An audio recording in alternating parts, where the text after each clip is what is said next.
Assalamualaikum warahmatullahi wabarakatuh. Tak apa kuat, sebab guru saya kata kalau jawabnya tak apa kuat, tandanya sakaratul maut sudah dekat. Assalamualaikum warahmatullahi wabarakatuh. Bismillah, alhamdulillah, wassalatu wassalamu ala rasulillah wa ala ashabihi wa man walah wa ba'. Alhamdulillah, syukur kepada Allah Subhanahu wa taala pada pagi ini, pada saat ini, ketika ini dapat sama-sama kita berkumpul di satu majlis, iaitu majlis memperkasa. Maknanya memperkasa OKU, maknanya kita meraihkan golongan-golongan senasib antara kita. Okey, baik. Saya nak dengar semua, saya nak tanya satu soalan pada semua. Apa khabar? Baik. Okey, baik. Jawapan yang memberangsangkan. Okey, jadi sebelum untuk kita mulakan majlis, sama-sama kita mulakan dengan bacaan Ummul Kitab Al-Fatihah. A'udzu minasyaitonir rajim. Bismillahirrahmanirrahim. Alhamdulillahirabbil alamin. Arrahmanirrahim. Maliki yaumiddin. Iyyaka na'budu wa iyyaka nasta'in. Ihdinas siratal mustaqim. Shiratal ladzina an'amta 'alaihim ghairil maghdubi 'alaihim waladdallin. Baik, syukur kepada Allah Subhanahu Wa Taala, dan sebelum itu yang berbahagia lagi dikasihi Presiden Tim Top Malaysia, iaitu Saudara Muhammad Fazil Syahari, dan semua para admin dan semua peserta-peserta program memperkasa OKU pada hari ini. Jadi semalam kita dah banyak agenda, sebenarnya kita dah banyak dengan kotak beracunnya. Saya pun tak tahu racun tikus ke racun apa dia letak, saya pun tak tahu. Jadi malam pun ada konsertnya dengan yang joget lambaknya apa semualah. Jadi hari ini kita ada forum santai, forum santai saja, iaitu berkenaan dengan memperkasa OKU lah, dia punya tajuk besar dia. Nanti kita akan pergi kepada subtopik dia. Okey, baik. Saya sebenarnya tak nak buang masa sebab panel-panel kita superstar sebenarnya. Dan ada handsome, comel-comel semua. Jadi kita ada 5 orang. Okey, baik. 5 orang ni banyak ni. Jadi sebab tu saya tak mau bicara panjang, sebab jelah orang dah banyak kali dengar saya bercakap, jadi orang pun dah bosan. Jadi saya mulakan, saya perkenalkan di hujung. Dia panel pertama tapi duduk hujung sekali tu. Jadi iaitu saudari orang kata, kita kira kakak saya lah, sebab umur dia lebih tua daripada saya, iaitu saudari Ambar Aisyah Murugasu. Jadi dia berasal daripada Melaka dan sekarang ini sedang bekerja sebagai jururut dan sudah pun berkahwin. Jadi juga rajinlah menasihati. Okay? Dia selalu orang kata jadi konselor kepada golongan-golongan OKU yang senang cerita, yang mak ayahnya tak berapa bagi, tak berapa percaya untuk mereka untuk keluar daripada rumah. Boleh ke dia ni? Boleh ke keluar? Jadi itulah dia, Ambar Aisyah Murugasu. Nanti kita akan tanya pada dia. Apakah pengalaman butir-butir pengalaman yang dia pernah settlekan kes dan sebagainya. Jadi di sebelahnya pula, di sebelah saya lah, di sebelah kanan saya ni, iaitu saudari Kamila. Okey,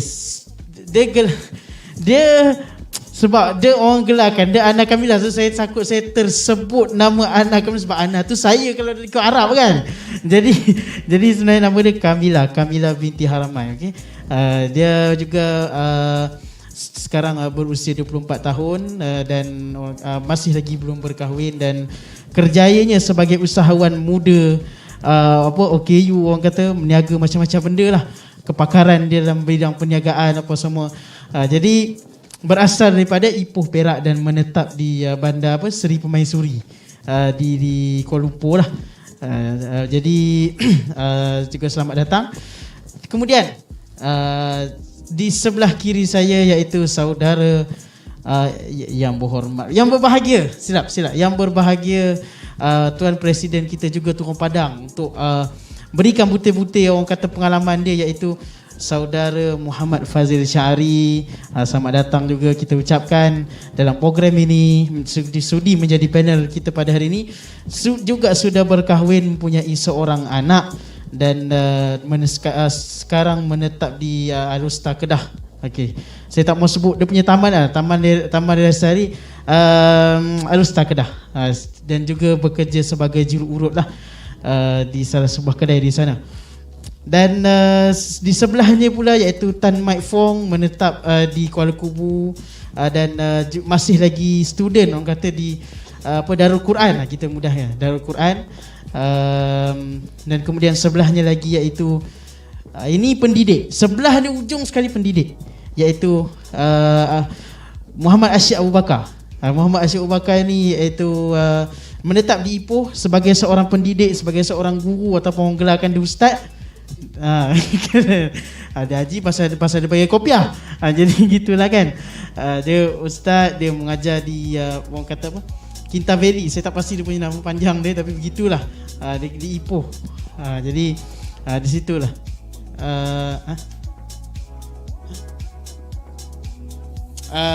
Okey, baik. Saya ni. Jadi itulah 5 orang ahli panel pada hari ini. Hari ni kita nak bicara berkenaan dengan memperkasa OKU, dia punya subtopik dia. Jadi saya nak buka bicara ni, nak buka gelanggang ni dia yang pertamanya kepada Ambar Aisyah. Sejauh mana kepentingan apa orang kata seorang OKU ni bila dia berdikari apa semua, sejauh mana kepentingan dia kepada masyarakat, negara dan kepada diri dia sendiri. Dipersilakan.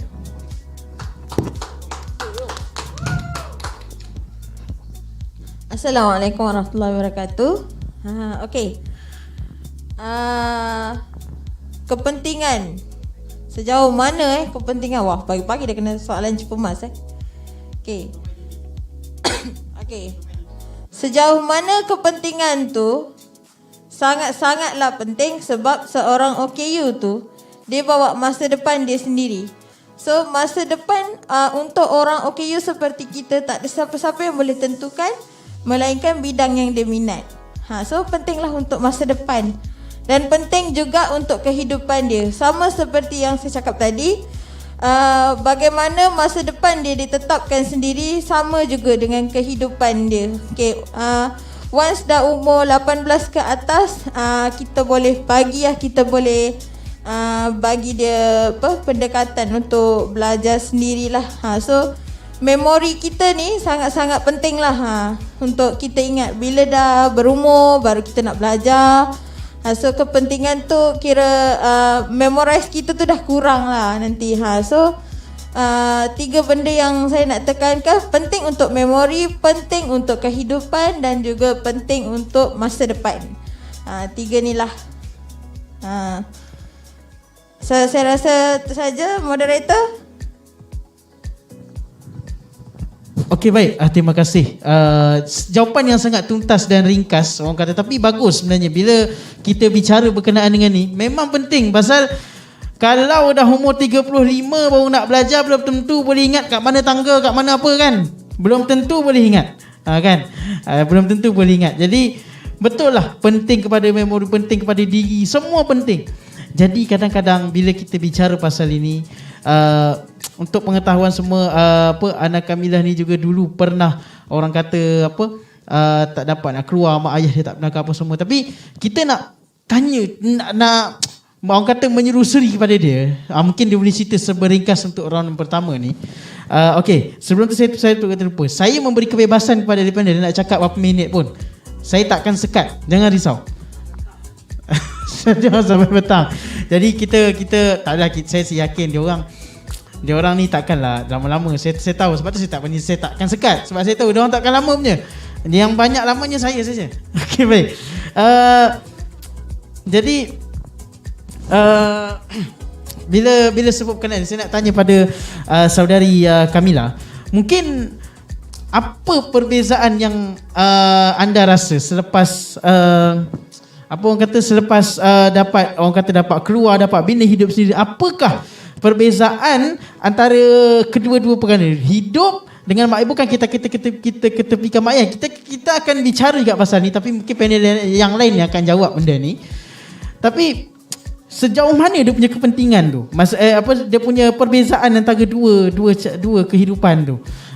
Jadi saya persilakan anak kami untuk jawab soalan tersebut. Okay, bismillahirrahmanirrahim. Assalamualaikum warahmatullahi wabarakatuh. Okay, perbezaan antara hidup sendiri dengan hidup dengan ibu bapa. Betul, bukan kita nak ketepikan mereka, tapi kita juga ada masa depan kita. Macam saya dah biasa hidup duduk di asrama. So dah biasa berjauhan dengan mak ayah. Jadi bila saya dah habis belajar, itulah saya punya kisah memang tak berapa nak ni, tapi saya buat ni bukan saja-saja. Tapi semua orang salah anggap. Saya buat bukan saja-saja. Saya buat bukan nak ketepikan mak ayah. Saya tak ada niat langsung nak ketepikan mak ayah, tapi semua tak faham dan banyaklah kecaman-kecaman yang diterima. Mak ayah saya, dia tak bagi saya bekerja. Dia nak saya sambung belajar. Tapi saya tak minat belajar. Saya tak minat belajar. Saya tak minat belajar dan itulah saya terpaksalah buat tindakan yang macam tak elok lah. Tapi bukan niat saya sebenarnya. Saya memang, kalau benda yang kita tak minat tapi kita paksa, apa yang kita rasa? Sakit hati kan. Lepas tu tak dapat nak pick up. Lepas tu ambil CJ, lepas tu ulang balik. So dia buang masa kat situ. Baik kita kerja cari duit. Betul, kemurungan. Memang kemurungan. Betul, serius. Saya memang kemurungan kat rumah. Memang serius saya tak keluar bilik. Saya tak keluar bilik. Saya keluar untuk makan, mandi. Lepas tu saya masuk balik bilik, duduk kat titi sembang kawan-kawan. Sebab tu orang kata saya tak ada kerja. Saya macam tak tolong buat kerja ke apa. Tu saya punya ni lah, saya punya hal lah. Semua orang tak tahu. So dia orang boleh cakap je dan dia orang tak rasa apa yang kita rasa. Jadi itulah sikit pengalaman saya lah. Nanti kita kupas lagi lebih lanjut. Terima kasih. Terima kasih kepada saudari Kamila. Sebelum tu para pendengar dan para penonton sekalian yang berada di Dewan maupun yang berada di live, saya lupa nak bagi tahu, live kita sebenarnya sekarang ni sedang disiarkan melalui beberapa platform sebenarnya. Iaitu yang pertama sekali kita dahulukan iaitu YouTube Team Talk Malaysia dengan carian Team Talk Malaysia, TEAMTALK Malaysia.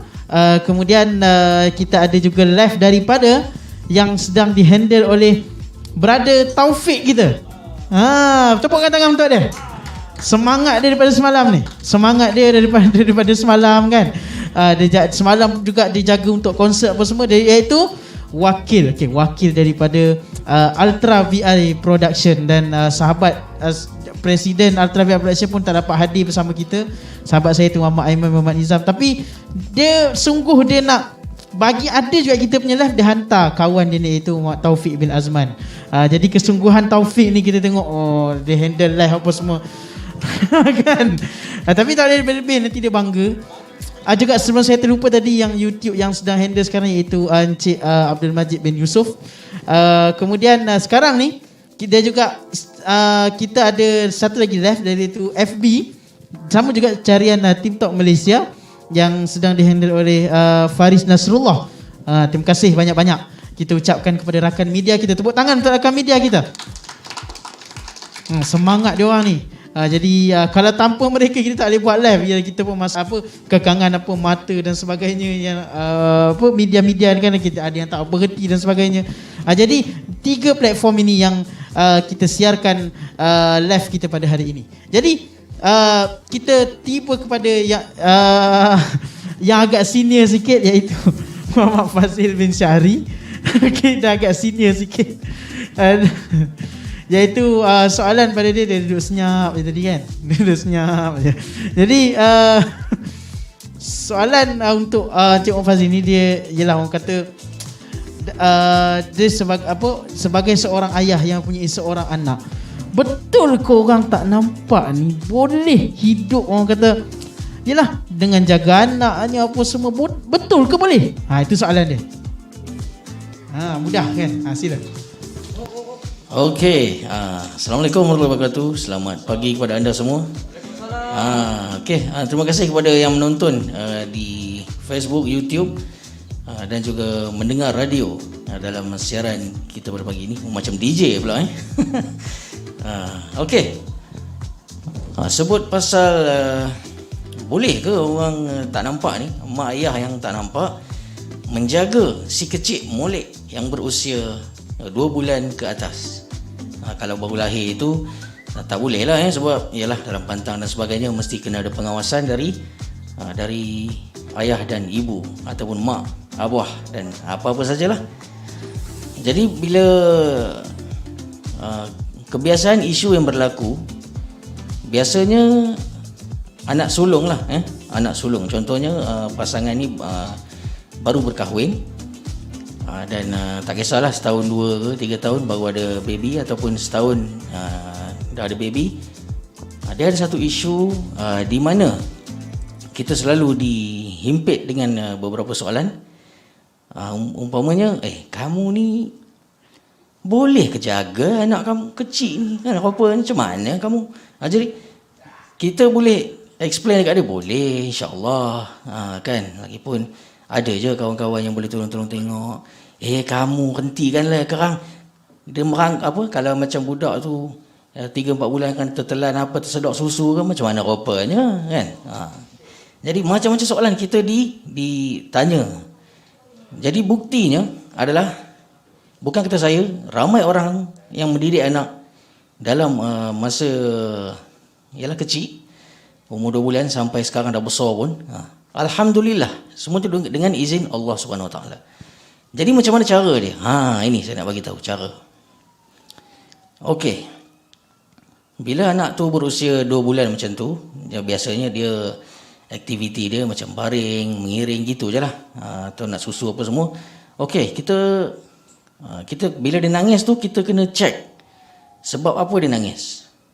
Check dulu. Okey, kalau bagi susu tak ada, maybe mungkin pampers dia penuh. Okey, tukar pampers dan sebagainya. Okey lah, kadang-kadang mungkin perut dia, itulah teknikal dia. Kadang-kadang macam saya ada satu cerita lucu sikit pasal benda ni. Saya anak saya nangis lama, dekat setengah jam, dekat sejam dia nangis je. Saya bagi susu tak ada je.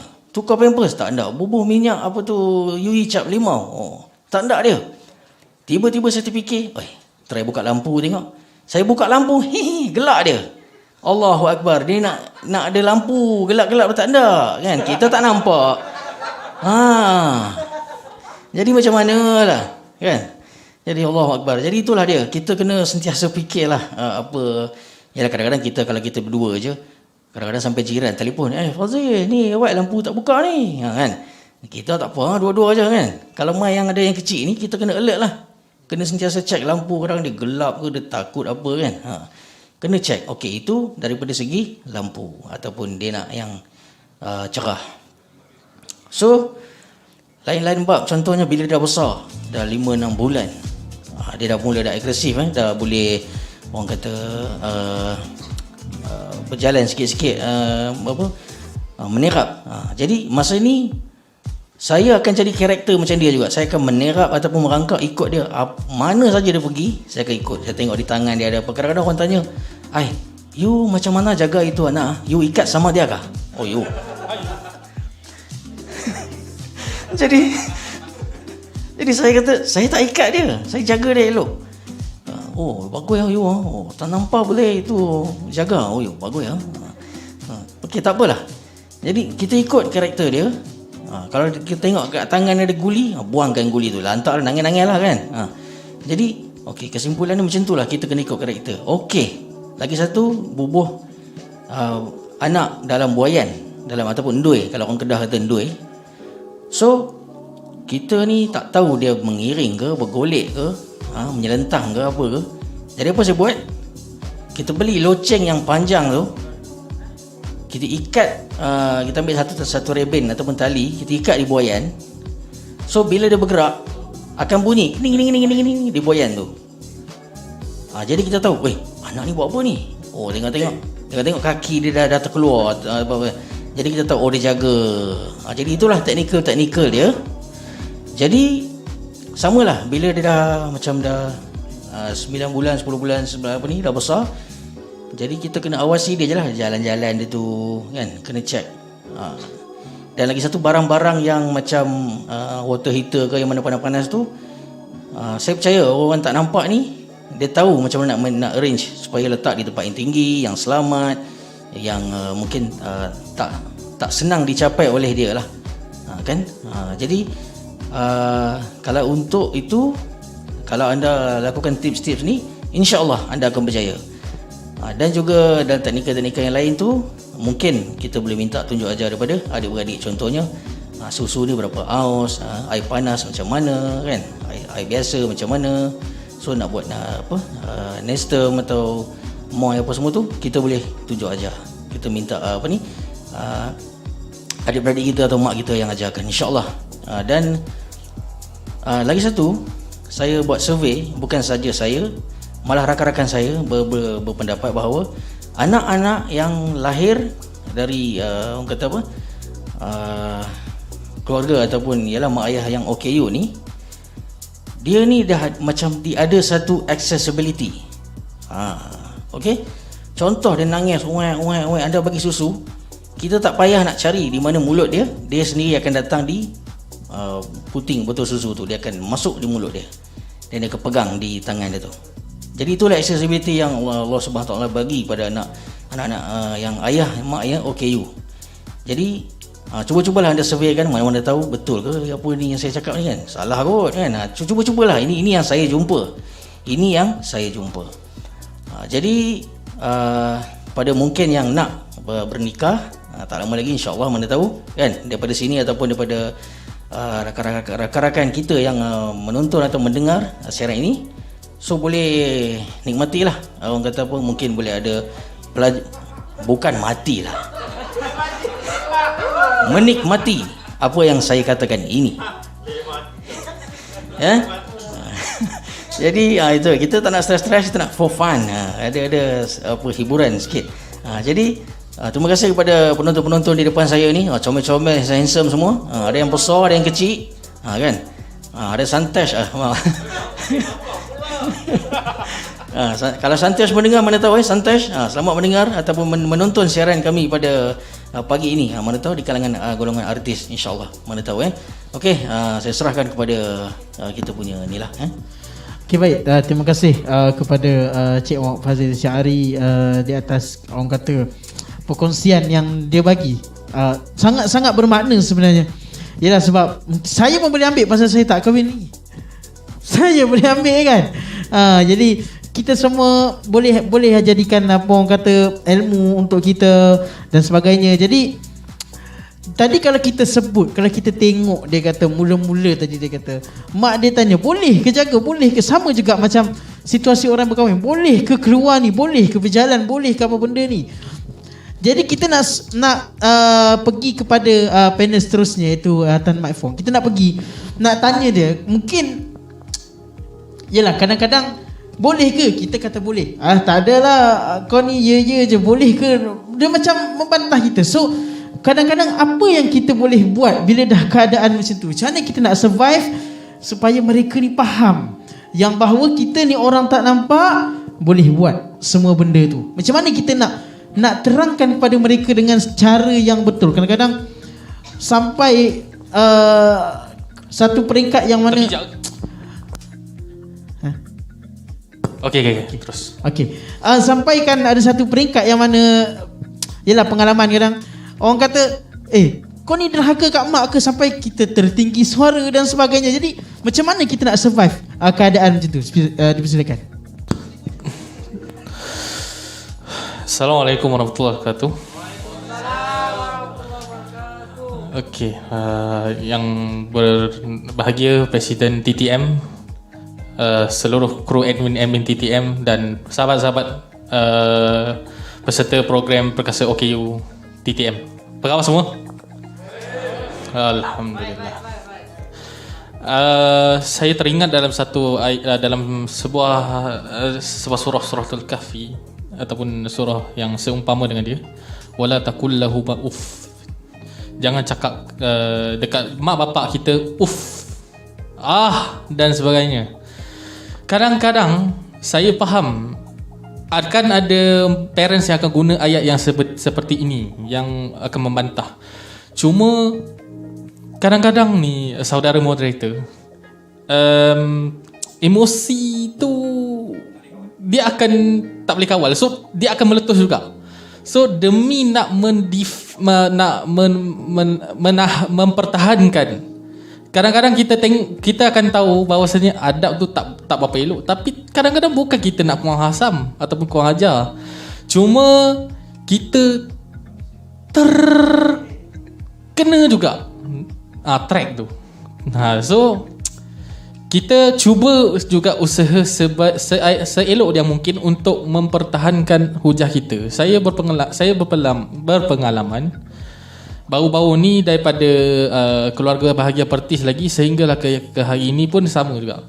Saya menggunakan approach macam ni tau. You must do first. Sebab situasi keluarga saya ni, diorang kalau dah tahu saya buat, lagi diorang halang. Sebelum saya buat, saya bagi tahu dulu, lagi dia halang. So apa saya buat, saya akan buat dulu. Contohnya macam baru ni TTM saya bayar dulu, baru saya bagi tahu saya nak datang. So kadang-kadang itu cara yang kita kena gunakan. Sebab apa? Sebab dia orang, saya sendiri saya dah tahu dah fail dia. Dia orang akan bantah. Dia orang akan tanya, "Hang boleh ke?" Macam saya hari tu keluarga bahagia juga. Pengalaman ni, saya naik komuter seorang-seorang, saya belajar. Saya kata macam ni je. Dia family saya risau tentang vaksinasi dan sebagainya, kes COVID tinggi kan. Sekarang ni beribu-ribu lagi, walaupun alhamdulillah 3,000 kan, dan 4,000, 5,000 paling tinggi setakat ni. Tapi masih lagi membimbangkan, tapi dia okey lah daripada dulu 10,000, 12,000, berapa ribu kan semua kan. Betul tak? Alhamdulillah kita dah boleh kumpul macam ni. Dah lama tak jumpa apa semua kan. Cuma nak ceritanya, saya kadang-kadang saya terpaksa ungkit balik sebab masa baru PKPP, belum ada vaksin lagi dan sebagainya, dia orang jumpa okey pula. Kadang dia just bagi tahu, "Okey mak nak keluar pergi jumpa kawan Saya bila sampai part baru ni naik komuter seorang-seorang pergi keluarga bahagia dan sebagainya, saya kata macam ni je, saya kata, "Mak, masa tu mak dan kawan-kawan mak tu belum vaksin, saya tak marah apa pun. Tapi kenapa bila saya nak pergi enjoy, nak pergi belajar, mak tak bagi?" This is called overprotective. So saya pesan pada mak bapak, kawal sebaik yang mungkin dan jangan terlampau overprotective, sebab masa depan kita adalah masa yang ditentukan oleh diri kita sendiri. Kita pilih macam mana. Kita cuba didik kan. Wallahu ala kulli syai'in qadir. Allah itu maha berkuasa pada semua sesuatu. Jangan risau, insya-Allah. So itulah antara pengalaman saya, insya-Allah. Terima kasih saudara Tan Mat Fong di atas kupasan yang orang kata penuh dengan hujah-hujahnya dan sebagainya. Tapi betul, kadang-kadang kita terpaksa menongkah arus. Betul, terpaksa menongkah arus. Saya teringat sahabat Nabi yang nama Abdullah bin Maktum. Nabi marah dia. Nabi kata dia tanya Nabi, dia kata, "Ya Rasulullah, adakah aku boleh pergi solat Jumaat, kena pergi masjid ya Rasulullah?" Lepas tu dia pun jawab, dia kata apa? Dia kata mudah je. Nabi kata, "Fa idza sami'ani," tak selagi kau dengar azan, selagi telinganya tak ada masalah, kena pergi.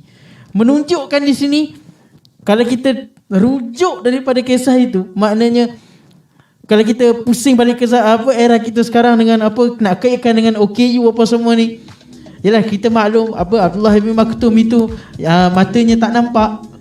Maknanya kita nak sebut kat sini adalah kena boleh pergi sendiri, tak ada masalah. Cumanya kita nak kadang-kadang nak pergi kepada pendek kita yang terakhir. Siapa dia tunggu lama, tak tahu dia dah mengantuk ke apa, kita tak tahu kan.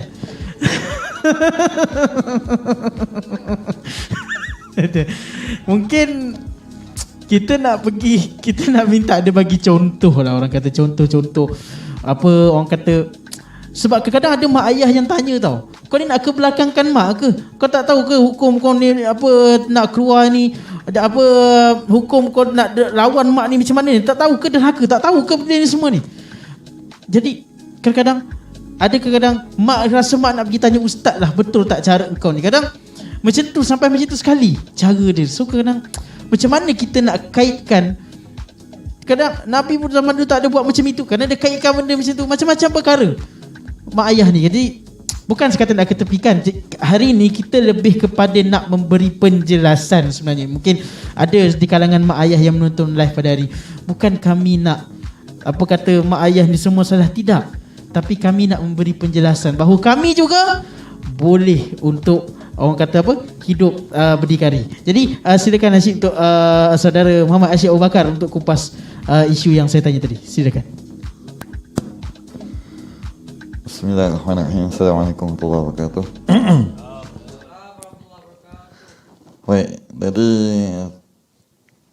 dia tanya contoh yang masuk saya faham itu adalah contoh keadaan situasi-situasi tertentu. Dia memang sangat-sangat benda ni sangat-sangat kata dilema. Situasi itu sangat-sangat dilema sebab kerana kita di tengah persimpangan, ibarat luar hati mak luar hati bapa, tengah hati mak, tentulah kan, terbalik pun tak apa, yang penting tak tumpah. Kan, okey. Jadi Allahumma salli ala Muhammad, maknanya dia terang hati, maknanya kita dalam situasi macam tu, kita kadang-kadang memang macam kata tadi, kita terpaksa lawan arus, kita terpaksa ni, tapi kita boleh pujuk dia balik, mak, takkan mak sanggup nak tengok saya. Kita explain kat dia dengan baik-baik. Sebab Rasulullah SAW pernah beberapa keadaan yang walaupun contoh peristiwa yang kita pernah dengar, ada seorang sahabat tanya, ya Rasulullah, saya teringin nak berzina, kan, izinkan saya berzina, kan, betul tak? Kan? Dia tanya macam tu. Rasulullah tak kata, kau gila ke apa? Kan? Tu benda haram tau. Kau rosak anak darah orang. Dia tak. Dia kata dia. Steady. Kan? Kita kena contoh macam tu. Anak dia kata, okey, kamu zina tak apa. Okey. Cuba yang kalau kamu zina tu dengan orang zina dengan mak kamu, macam mana kamu rasa? Kan? Macam mana kamu rasa bila orang zina dengan mak kamu? Cuba yang kau rasa kalau orang zina dengan kakak kamu, adik perempuan kamu, isteri kamu, anak perempuan kamu dan sebagainya. Orang yang ada kaitan dengan kamu. Kan? Macam, kan? Jadi maknanya kita katakan balik, okey mak. Okey, mak tak sedia saya jauhan dengan mak. Tapi mak kadang-kadang, contohlah nanti tiba-tiba kita semua yakin sakaratul maut tu bila masa sampai, kan, walaupun ada yang muda, ada yang tua, ibarat macam sekarang ni COVID-19 mengancam kita, kan, kita minta lindung, kan, COVID-19 mengancam kita, ramai yang terpaksa jadi yatim piatu, bukan orang kata apa, terpaksa. So situasi tentu, bayangkan yang yatim piatu pula, na'udzubillah kita minta lindung, yang ada yang anak-anak OKU yang dalam keadaan tak disediakan macam tu, kan. So sekarang ni kita tengok mak, kalau mak tengok saya terjatuh macam tu, kejutan macam tu, mak lebih suka kan tengok saya turun pelan-pelan, kadang-kadang saya terbalik sikit pun ada orang tu sambut, contoh kiasan ni, kan. Dalam arti kata ni, sekarang ni kalau saya tersilap, ada orang boleh tegur lagi. Saya cuba nak belajar dulu. Bukan saya nak tertepikan mak, saya nak cuba belajar, kan. Nanti kalau mak dah tak ada, kan, cuba saya tak belajar juga waktu tu, mak dah tak ada, saya kena buat juga sendiri. Okey, tak apa abang kamu ada, abang akan kahwin.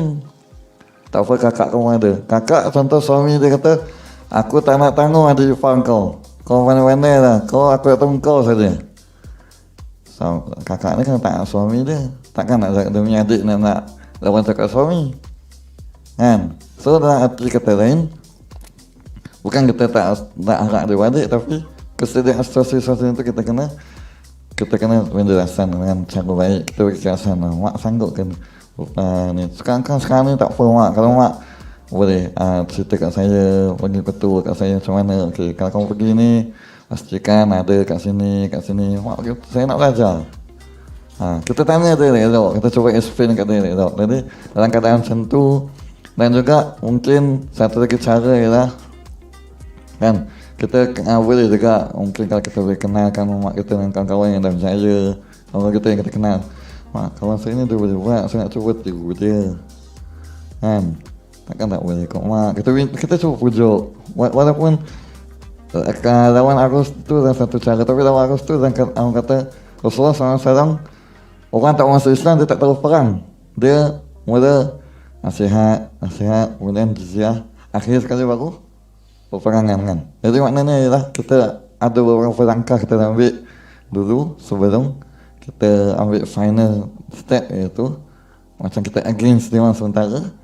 Dalam masa yang sama kita minta maaf, saya minta maaf saya dah sampai bukan tak nak beritahu mak, tapi saya tengah baca, jadi saya minta maaf, tapi alhamdulillah saya selamat kat sini. Itu sikit sebanyak lah. Wallahualam. Terima kasih kepada Muhammad Ashid Abu Bakar atas jawapan yang orang kata sungguh bernas. Jadi para penonton semua, untuk bagi anda tak ngantuk, jadi saya tapi buat tolong saya sajalah saya buat kan. Yang panel tak payah sebab saya tahu yang panel dia semua tak mengantuk. Sebab semua kena bercakap. Jadi yang jadi penonton apa semua ni, yang sejantina saja buat. Pergi kat kawan sebelah, picit bahu dia, kata, "Oi, jangan tidur," kata. Picit sekali saja. Tapi pastikan yang sejantina. pastikan yang sejantina saja. Dia dah picit sekali, okey. Kawan dia pula picit hadiah pula, balas balik. Gitu.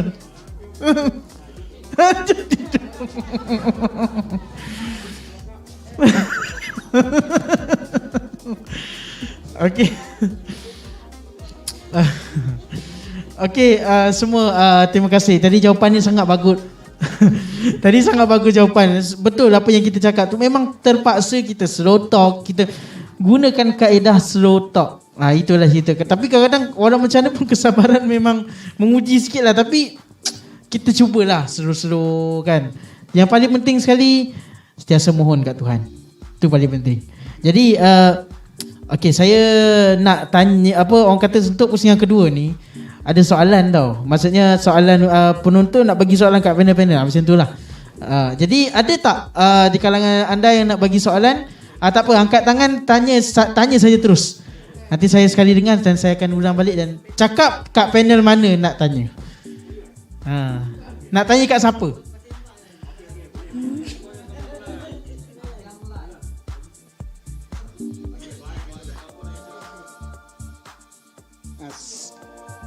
Siapa ada soalan? Boleh? Dah boleh sekarang. Okey, sila. Sila.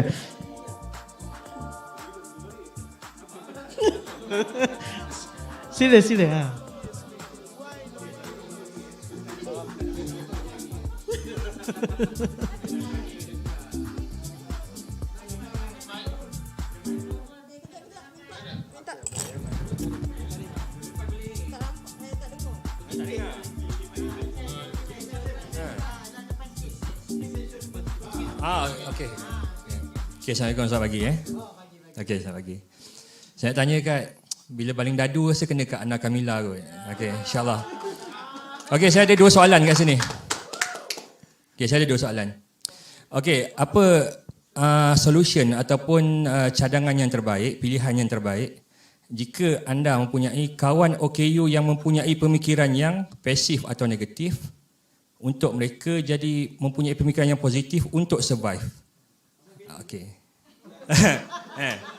Okey. Okey, dan Okey, soalan yang kedua. Apakah hujah terbaik atau penjelasan untuk satu fakta OKU ni kita kena masuk sejauh yang boleh dalam dunia orang normal untuk kita tidak ketinggalan dan untuk kita mengetahui orang kata apa yang orang normal tahu dan boleh buat.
Tes.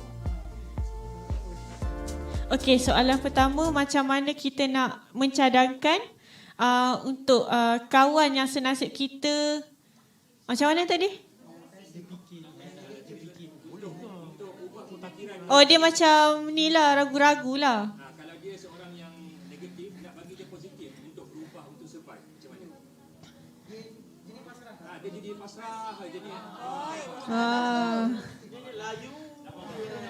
Masalah besar lah tu.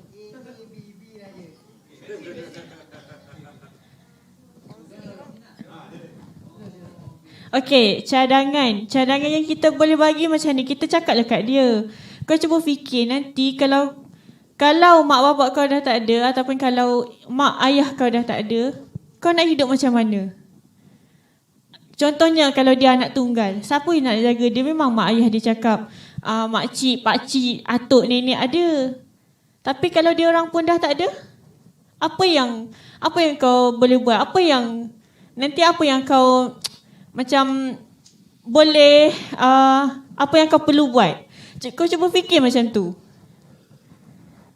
Itu antara salah satu cadangan yang boleh dibagi kepada orang-orang macam tu, yang pasrah je, yang macam tu yang macam layu kan. Sebab kata siapa tadi, layu je.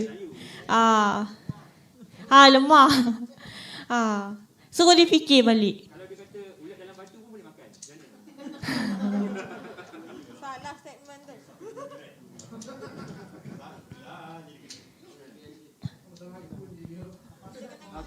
Baik. Baik, betul. Kadang-kadang ada setengah orang yang macam tu. Sebab saya ada seorang kawan yang macam tu juga lebih kurang. Bila tanya dia, tak apalah aku tolong mak aku kat kantin, kata basuh pinggan, tapi aku gendang-gendang lah meja. Dia macam tu tu. Bukan Taufik. Bukan Taufik. Okey, ni kadang-kadang macam tu lah situasi dia. Kadang mak ada, mak nanti cuba yang kalau mak, ayah ada, ayah kalau ayah tak ada, adik beradik ada. Soalan kita boleh tanya, sampai bila? Itu saja kita boleh tanya bila. Sampai bila? Itu saja yang kita boleh tanya. Okey, baik. Soalan yang kedua ni dia orang kata agak tinggi sikit. Jadi kita bagi seorang pendidik lah yang jawab. Okey, kita bagi Asyid. Silakan. Bismillahirrahmanirrahim. Allahumma salli ala sayyidina Muhammad wa ala sayyidina Muhammad. Baik. Dia tanya fakta. Okay, saya bagi fakta yang dari sudut agama. Sebab inna dina indallahi Islam, dan dengan saya sama agama, siapa yang pegang agama confirm dia akan berjaya, kan? Maksud saya apa yang difirmankan oleh Allah SWT, kita kena yakin dah. Baik. Jadi Nabi SAW pada zaman Nabi, kan, sebenarnya saya tak gemar guna kataan. Dulu mungkin kita terbawa-bawa, kan, budak normal, budak tak nampak, budak normal. Saya normal. Awak semua tak normal ke? Normal, kan? Taufik tak normal, normal, kan? Okey, semua kita normal. Cuma kita ada satu masalah, itu masalah penglihatan. Suatu dulu orang kurang upaya OKU, ada ramai yang dikritik, so dia kata kelainan upaya. Bila kelainan upaya tu sedap sikit dengar, boleh lah kita terima ungkapan tu. Baik, jadi zaman Nabi SAW, Nabi, bayangkan Allah Ta'ala turun khusus ayat abasa wa tawalla an ja'ahul a'ma. Apabila, bukan nak kata Nabi ni, Nabi seorang akhlak yang mulia, kan? Tetapi Nabi SAW ialah seorang manusia juga, macam kita, kan? Ana basyarum mislukum, seorang manusia macam kita. So biasalah, contohlah presiden kita tengah duduk discuss, tiba-tiba ada siapa budak budak main kacau dia. Nah. Tolong kejap, aku nak. Kau kan kata, presiden kata, jap. Aku tengah sibuk bincang pasal TikTok nak buat event dengan Kak Alma ni, tiba-tiba kau datang sibuk kenapa? Mesti dia, walaupun mungkin dia tak ungkap secara direct, mungkin, tetapi tengah mengejut tentu mesti dia akan fikir, boleh tunggu jap tak apa semua. Dia rasa fikir tu. Macam tu lah Nabi SAW lebih kurang pengumuman. Nabi SAW tu fikir ni tu. Dia tengah sibuk, aku nak dakwah pengusaha Mekah ni. Ketua-ketua ni aku nak dakwah. Bila ketua masuk Islam, InsyaAllah yang anak buah kita dengan harapkan macam tu kan. Baik. Tapi Nabi SAW ditegur. Anja ahul a'ma, apabila seorang orang tak nampak, OKU tak nampak, datang untuk belajar yang dah dalam Islam, dalam Islam dah. Kan?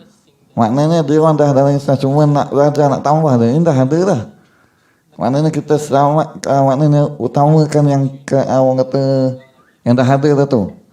Sebab tu selepas peristiwa tu, antaranya dalam masa bila Nabi SAW jumpa OKU yang lain, Nabi SAW akan santun ni. Ada beberapa orang sahabat yang tempang, yang rupa, yang mana kerdil dan sebagainya. Nabi SAW akan letak dia orang di jawatan-jawatan yang mana ikut kemampuan kita. Sebab kita ni, sebab tu saya kata normal, cuma kita ada masalah satu. Sebab tu semalam saya ada bincang dengan Kak Niza. Bukan bincang, kita orang discuss. Ibarat macam ni lah, saya kata macam ni. Contoh, kita cuba bayang situasi, ada satu event, semua orang tipikal atau orang celik. Kita guna istilah orang celik lah. Semua orang celik. Orang celik, tiba-tiba ada soundman tak ada, sakit. Atau tak ada datang sebab banjir. Tapi ada si buta seorang dekat ujung tu, nama dia Syafiq. Dia tahu nak handle sound. Agak-agak si celik tu guna hikmat dia ke tak?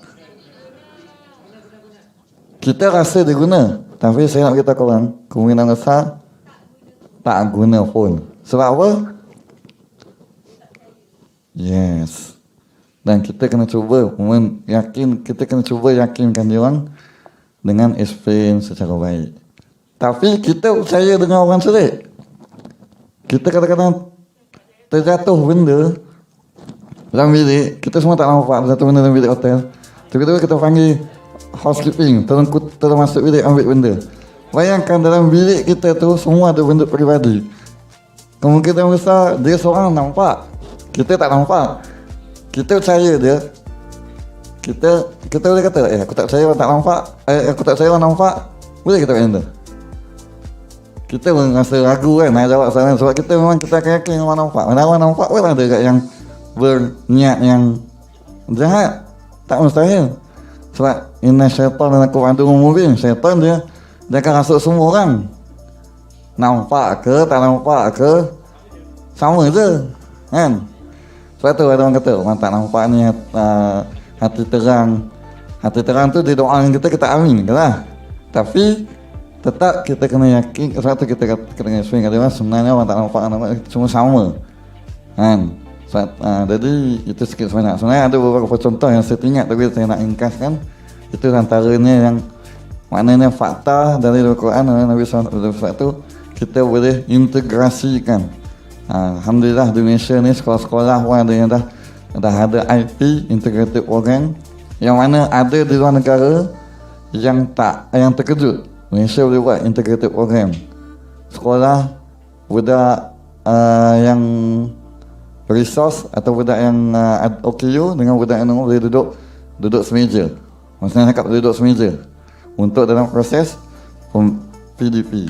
Bukan PDPR, PDPR out of topic. Okey, wallahu alam. Terima kasih. Okey, baik. Ada saya dapat makluman ada salah seorang panel yang nak menambah jawapan apa saudara Muhammad Asyik Obakar tadi. Saya persilakan Ambaran Syah untuk tambah.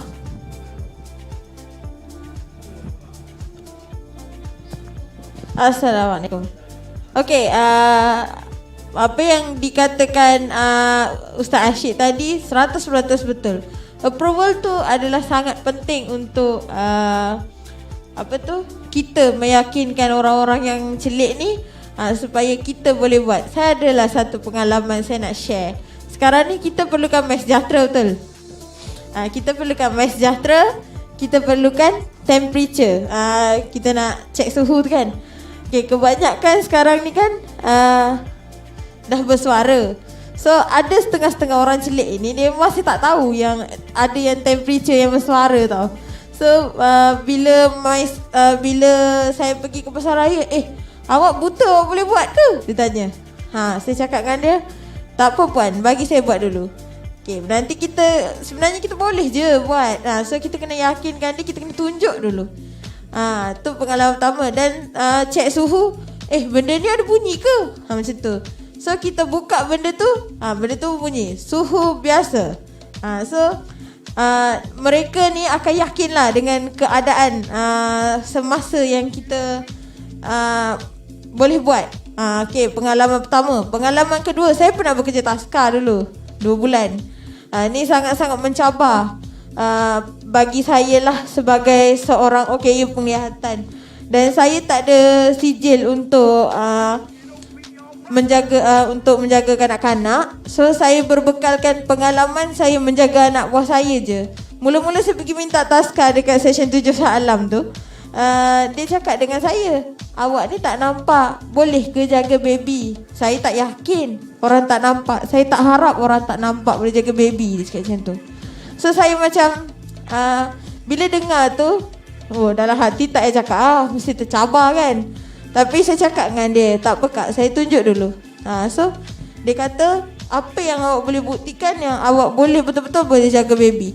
Kebetulan ada budak berak time tu.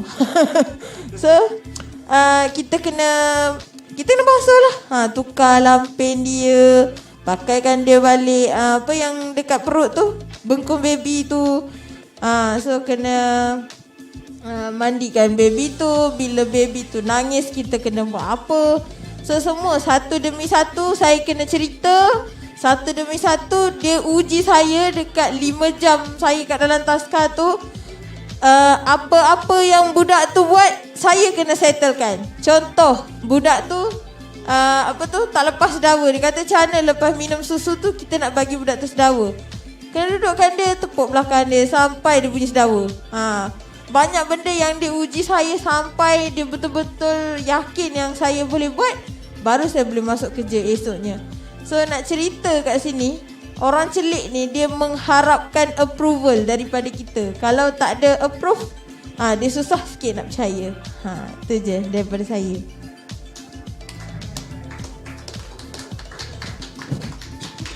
Terima kasih kepada beberapa orang panel yang telah menjawab soalan tadi. Okey, baik. Mungkin ada soalan lain daripada kalangan penonton? Ada, sila.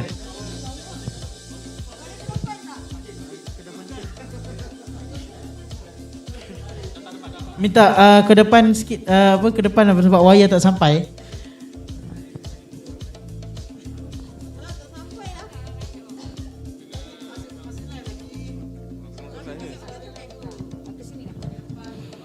Okey, soalan saya macam ni. Apa saya macam ni? Nak kenakan nama Okey, saya Zamri. Alright, okey. Assalamualaikum kepada panel-panel. Saya ada soalan yang satu. Saya melihat apa yang dibincangkan hari ini adalah lebih kepada self experience tau. Jadi apa yang saya fikirkan adalah saya mungkin minta panel-panel untuk akhirnya kita harus menggariskan. Bila kita meletakkan kata kerja, memperkasakan, maksud dia adalah merujuk kepada kaedah. So kaedah-kaedah ni pada saya panel-panel kena gariskan supaya orang semua jelas langkah dia. Bila kaedah maksud dia daripada langkah satu apa benda daripada segi umum sampailah kita menyentuh kepada interpersonal. Jadi saya ada meletakkan 3 garis yang saya rasa boleh dibincangkan oleh panel. Satu, sistem advokasi OKU dekat semua orang termasuk OKU. Kedua, macam mana manusia hidup dalam konsep manipulate keadaan. Ketiga, saya melihat perbincangan kita ni merujuk kepada how to survive kan. Jadi macam mana konsep yang how can I tu, macam boleh tak saya untuk semua orang faham sebenarnya orang bukan OKU pun mereka pun struggle tau nak minta ruang-ruang untuk mereka tunjukkan kebolehan dia orang tau. Jadi soalan saya lah, benda-benda ni kita cuba keluarkan dalam bentuk yang lebih umum dan berpandu. Maksud dia tak macam tadi terlampau banyak sangat pengalaman. Jadi macam ada satu fokus lalu kepada ibu bapa yang punya anak OKU. Lepas tu ada lagi macam mana dia nak kontrol mak ayah dia. Jadi macam sebenarnya pada saya benda tu kita macam mana panel-panel kena bawakan. Saya ni cadangan saya untuk kembangkan dari asas dulu. Macam mana sistem memperkasakan tu kepada sebab kita ini bincang ni okey boleh hantar saya tengok kan. Sebab jadi itu soalan saya. Terima kasih.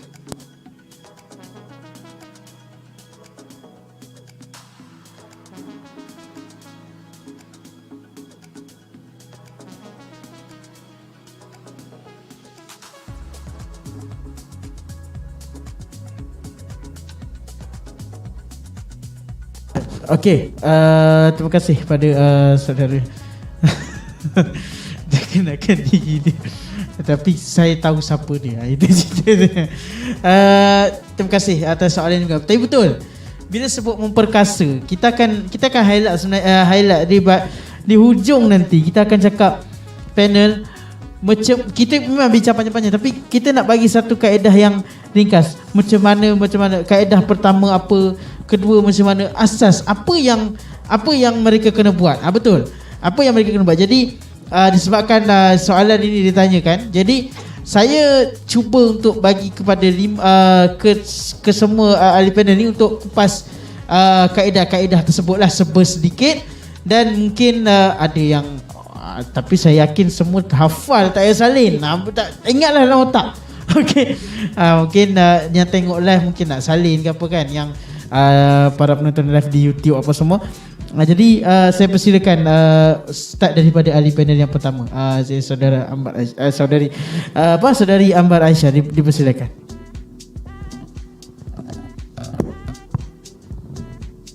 Kita boleh discuss sama dengan panel-panel yang lain kot. Di sana. InsyaAllah kita bincang each other. Okey, saya nak sentuh pasal mobility lah, kaedah mobility ke. Sebab mau pada mobility dan counselling. Okey. Benda pertama yang kita perlu buat adalah confuse ibu bapa. Betul semua panel? Ya. Okey. Okey, pada yang ada mak ayah, dia daripada sekolah, dia mula akan orang kata daripada sekolah tu dia akan protect kita, takut kita jatuh. Dan bila anak OKU itu adalah seorang, anak OKU itu adalah seorang dan tak ada adik-beradik lain, dia akan ingat sama macam sekolah. So kaedah pertama, confuse mak ayah, yang mana benda pertama korang kena buat adalah bagi tahu dengan mak ayah, saya cuba nak buat ini, saya nak jadi seperti ini dan saya boleh buat ini. Okey, itu kaedah pertama. Lagi satu, approve diri. Contoh, ibu bapa bawa kita pergi shopping mall. Minta dia cakap saya nak jalan sendiri. Minta cakap saya nak jalan sendiri. Cakap dengan cara baik, slow talk. Jangan terus tekir. Nak jalan sendiri ya. Itu tak boleh. Itu tak boleh ya. Cakap secara slow talk. Mak, saya teringin nak jalan sendiri. So jalan sendiri, pegang tongkat anda, cari eskalator, tapi di bawah pengawasan mak ayah, takut jatuh tangga. Cari eskalator, jalan sendiri. Tapi di bawah pengawasan lah. Itu langkah pertama. Langkah kedua, Saya akan bagi pada panel yang kedua untuk jawab.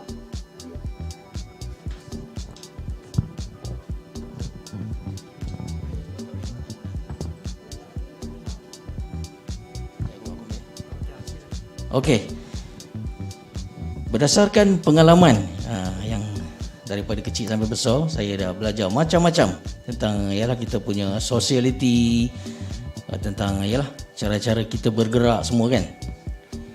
Okey, jadi cuma berbeza dia apabila masa kita di asrama, kita bergerak semua macam ada railing sekeliling, jadi jarang nak menggunakan white can ataupun tongkat putih.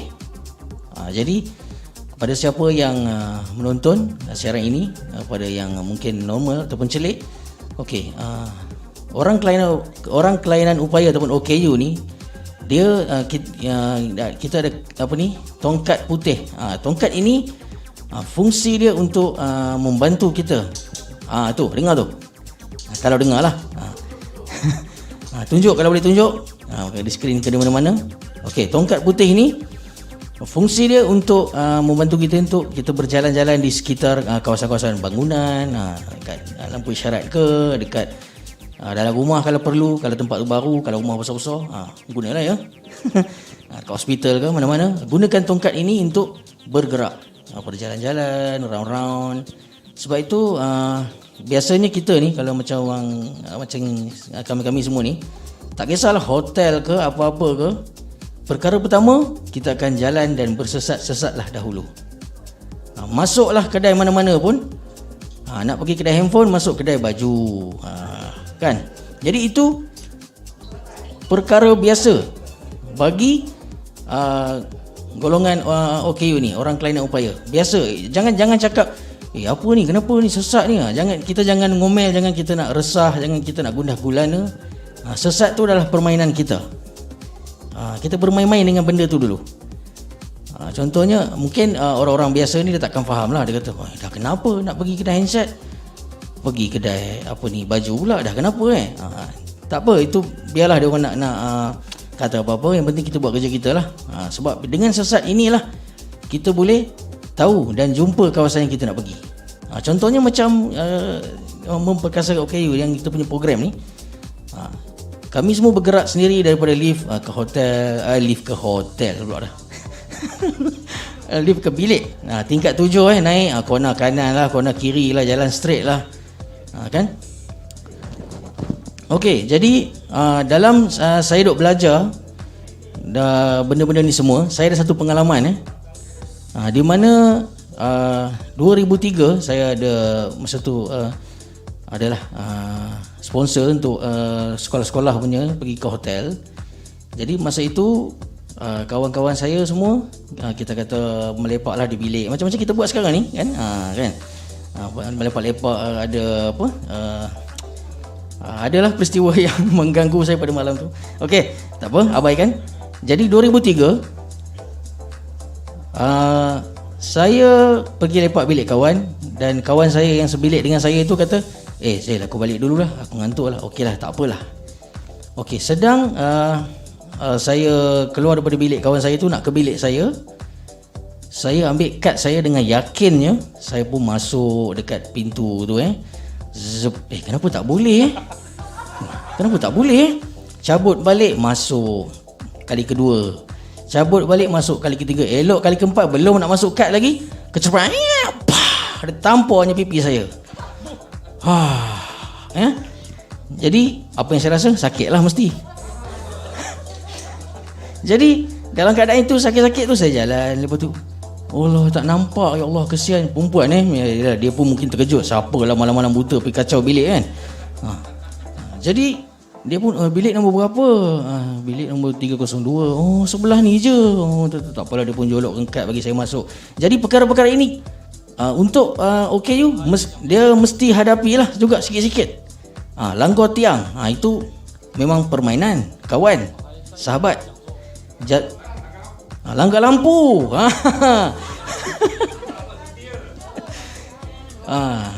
Longkang yang dalam tu, parit tu, itu pun nak kata kawan baik pun tak, nak kata musuh pun tak, dia tengah-tengah lah, dia kawan biasa-biasa je.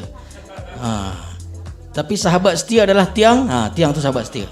Jadi benda-benda ni lah orang klien upaya ataupun OKU penglihatan ni akan belajar daripada situ. Dan lagi satu daripada segi pertolongan. Okay, pertolongan ni ada macam-macam. Okay, aku rasa orang lain ada nak kupas tak tahu no. Tak apalah, kita cakap apa kita tahulah dulu. Jadi sepanjang lah yang duk tolong saya ni, nak pergi mana ni? Oh, saya nak pergi LRT, nak pergi apa ni, saya cari tapi okey kena lintas. Ada yang tolong tu okey lah tolong, ada yang tolong sikit, ada yang tolong banyak. Ini yang istimewa. Tolong yang istimewa ni saya akan ingat sampai bila-bila. Okey, kesimpulan cerita dia, tolong saya, dia bawa saya pergi KFC.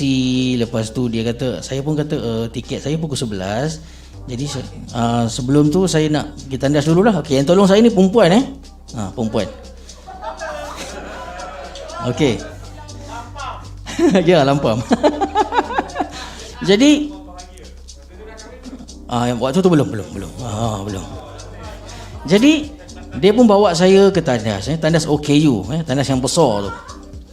Jadi saya tak sangka apa-apalah. Saya buka pintu untuk saya masuk, kemudian saya tutup balik, saya kunci. Saya dalam beberapa saat tu saya kan. Elok saya nak, biasalah kita kan dalam tandas ni, elok saya nak apa tu, tiba-tiba boleh ke?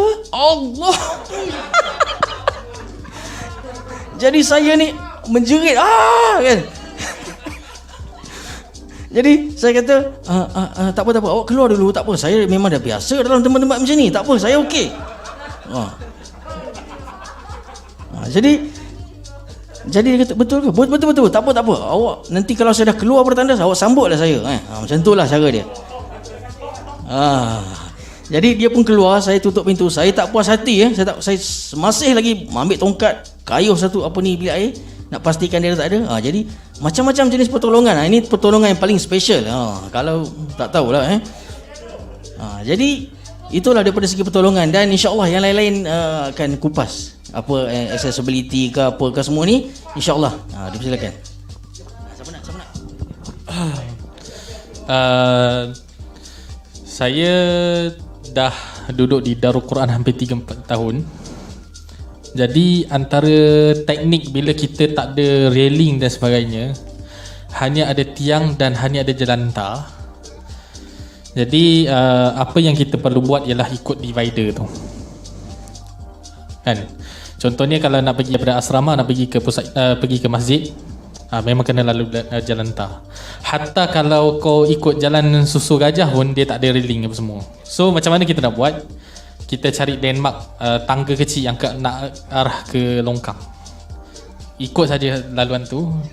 So, satu lagi kalau contohnya macam ada tempat-tempat yang contohnya macam contohnya satu tempat tu dobi dia dekat-dekat dengan kipas kedai mamak tu ataupun kedai mamak. So macam mana kita nak buat? Sama ada yang pertama kita dengar bunyi ramai orang ataupun bau masakan. So pendekkan cerita, sebenarnya kaedah saya ni ialah gunakan deria-deria yang selebihnya. Sama ada bau, sama ada rasa, sama ada aircon, sama ada apa-apa saja, walaupun temeh benda tu. Allahualam. Syed. Jom. Saya mohon penganjur, saya dah nak undur diri sebab ibu saya dah sampai, saya kena balik awal. Okey, saya minta tolong Faris ambil saya punya bag dan stand. Lepas tu goodies. Goodies insya-Allah. Okey. Sorry. Saya nak bagi tahu, saya kena bagi tahu, sorry. Ganggu live pula, sorry. Okey. Terima kasih. Assalamualaikum.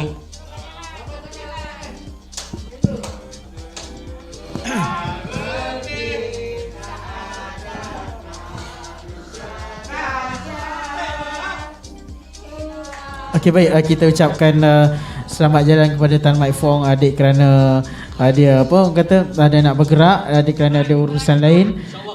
Jadi Orang kata selamat jalan lah pada dia semua. Okey. Mudah-mudahan selamat sampai ke destinasi anda.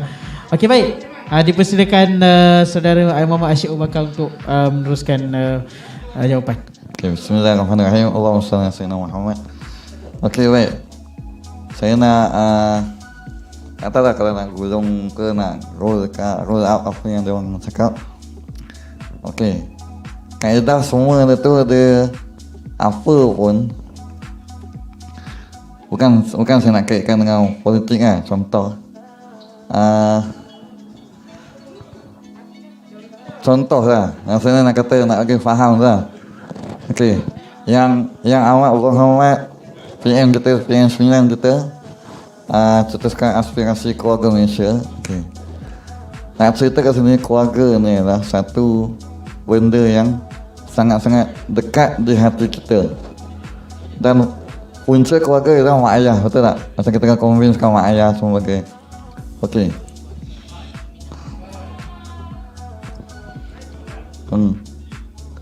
Okey.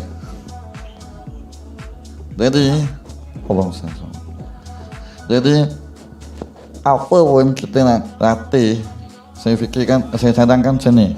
Macam Tuan Zamri aka Zaki yang tanya tadi tu, dia macam-macam nak cerita diri, macam mana accessibility.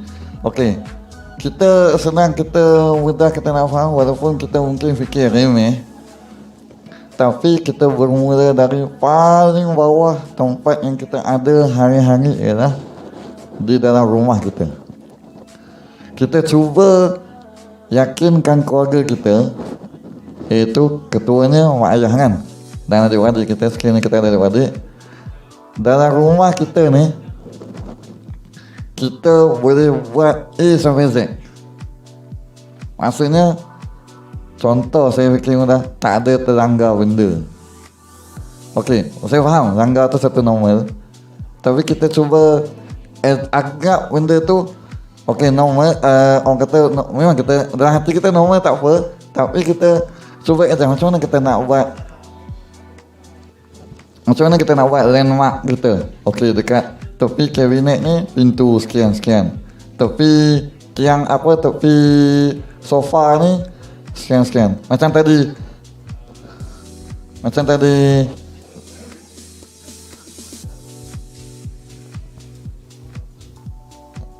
okey, tak, saya kedengaran berbual, jadi saya agak terganggu. Okey, maafkan saya.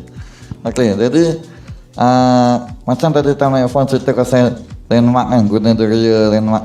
Mana kita cuba create kita punya landmark sendiri daripada dalam rumah. Kita latih dalam rumah. Tapi kabinet ada apa, walaupun bukan masa rumah yang kita sendiri terduduk sekarang ni, maksudnya rumah keluarga mak ayah kita. Kadang yang dah berkeluarga mungkin rumah sendiri tak apalah, dia set up macam mana kan. Macam yang dah kahwin mungkin dia dah duduk rumah sendiri, dia set up macam mana, yang tu kurang. Nak cerita kat sini, yang mana yang belum kahwin khususnya, ataupun para penonton, para pendengar yang masih lagi duduk dengan keluarga mak ayah sebagainya, cuba create landmark dari situ. Macam mana kita nak latih diri kita landmark. Sebab dalam rumah, sekiranya kita dalam rumah berjaya, walaupun mak ayah kita, dalam rumah kau tahu rumah kau boleh, sebab dalam rumah sendiri. Yalah, sebab dari situ lah bukti kita boleh kata kita boleh buat. Contoh tuang air tak tumpah kan, tumpah sikit, kita cuba minimizekan tumpahan tu. Dia mak ayah kita tengok, oh betul dia boleh buat ni. Dalam rumah pun tuang air tak tumpah, mak ayah kat luar pun boleh, insyaAllah kan. Setuju tak panel ni? Jadi maknanya dalam rumah kita sendiri. Sebab tu keluarga memang dekat hati kita. Dan dari situ kita boleh convince, kita boleh approve kan pada keluarga kita. Yang dari dalam rumah kita boleh buat.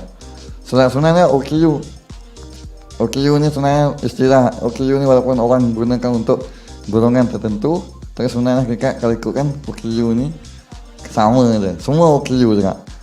Para penonton kalau yang nak try view tak nampak, cuba pakai blindfold ataupun cap yang snow cap tu, tutup mata.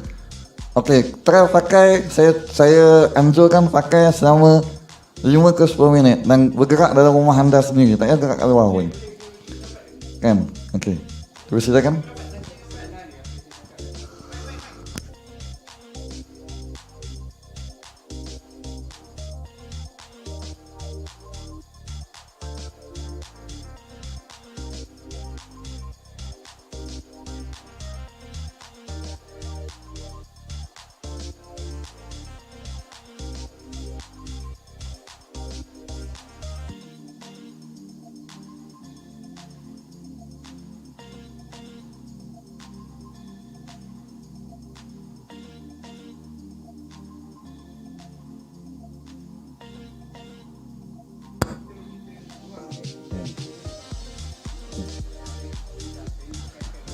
Oh, okey, saya faham. Sebab tu saya kata tadi. Okey, maaf, saya terpotong. Sebab tu saya katakan tadi. Untuk kita ciptakan diri kita, kita bermula dari dalam rumah. Sebab kejayaan kita daripada dalam rumah, ialah sebenarnya bukan dalam aspek ni saja. Semua aspek dalam kehidupan kita ialah bermula dari rumah. Sebab tu orang kata baiti jannati lah, apa semua istilah yang seumpama sama waktu dengan ni. Semua benda tu ialah berkait sebab bermula dari rumah. Kalau dalam rumah kita gagal, memang kita kena perbaik luar rumah. Macam mana orang nak yakin?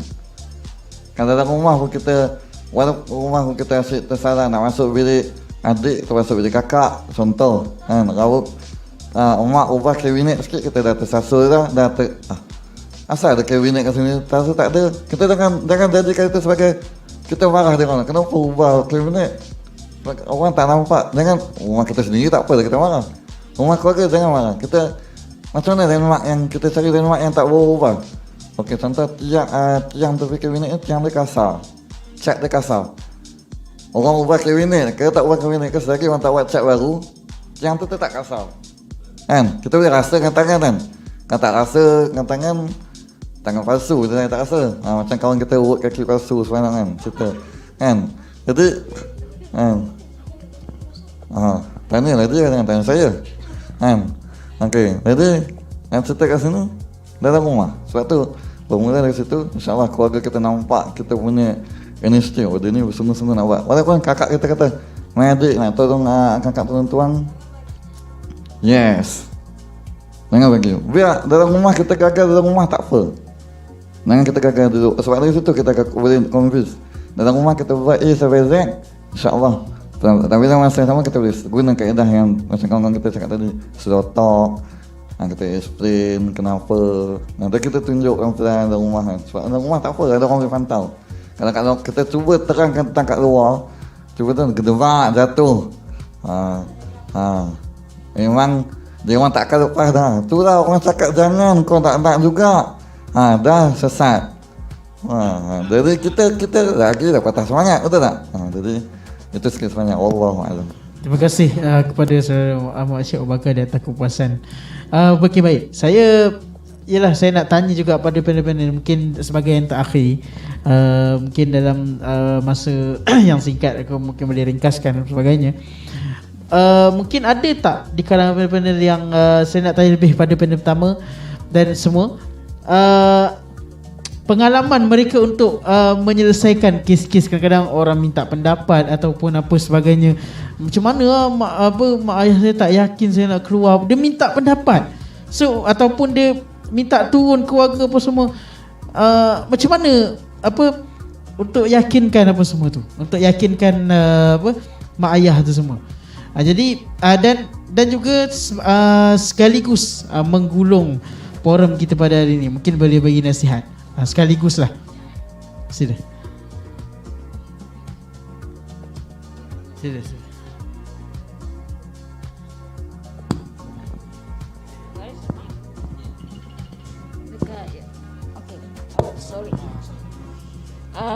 Okey, saya Annabel, bukan nama sebenar. Okey, saya nak sebab tajuk memperkasakan OKU kan. Okay. Orang kelainan upaya kita semua, tak ada manusia yang sempurna pun walaupun celik. Okay, saya nak cakap pasal memperkasakan tu, saya nak cerita pasal memperkasakan diri saya. Saya dari celik dan saya jadi penglihatan saya menurun dan mungkin saya akan totally blind. Tak tahu bila. So doktor saya suruh saya daftar sebagai OKU. Sebab itu saya nak ceritakan sebab tadi kebanyakannya adalah daripada yang sekolah tau. Tapi bagi saya dari celik dan jadi kurang nampak dan kemungkinan penglihatan saya makin menurun. So saya rasa macam saya kena ambil langkah tau untuk saya kembali dalam komuniti. Kalau tidak saya akan rasa stres. Dan apa saya buat? Okey, saya bertuah. Sebab orang-orang sekeliling saya semua amat membantu. Kawan saya tak bingitkan saya, keluarga saya tak bingitkan saya. Tapi saya dengan komuniti, saya tak boleh lagi memandu, saya tak boleh lagi keluar macam biasa. Saya susah nak keluar sebab dulu macam saya tak boleh tongkat. Saya tak tahu betul tongkat. Tapi pertama saya nak perkasakan diri saya dulu sebagai seorang OKU. So saya cari tempat dekat Malaysia. Dekat mana ada tempat untuk saya buat pemulihan. Sebab dulu saya bekerja, so saya boleh ada sosok. Saya pergi ke pusat rehab sosok. Tapi tak ada yang spesifik untuk penglihatan. Ada, tetapi dia bercampur. Tak ada yang khusus. Dan saya cari lagi. Dan saya jumpa Malaysian Association for the Blind. Ada pusat rehab. Dan saya pergi ke pusat rehab. Okey, itu dan seterusnya saya go for the rehabilitation program. Tapi saya nak kata kat sini, semasa saya cari tu, saya nak sentuh pasal Zamli bukan nama sebenar, tadi bercakap pasal advokasi. So, dekat mana nak cari? Itu kadang-kadang tak ada tau advokasi untuk, sebab kalau dari yang memang dari kanak-kanak, kebanyakannya akan pergi ke sekolah orang buta. Memang itu ada, kita ambil maklum. Tapi apa kata dengan ada sebagian lagi yang kami dulu celik. Dan macam mana pula kami ni, advokasi kurang dekat Malaysia. Saya cari dalam YouTube, saya tak jumpa. Ada sedikit anak MAB, tapi kebanyakannya kalau tentang tongkat, daily living skill, itu semua kami kena mengalami proses, bukannya sekejap. Sebab saya dah jadi OKU, berdaftar 4 tahun lepas. Tapi daripada tu 2 tahun lepas saya jadi OKU, saya tak tahu mana nak pergi. Then saya kena adapt. Tapi saya cari kat YouTube, saya cari kat Google. Tapi kebanyakannya dari segi advokasi lebih kepada barat.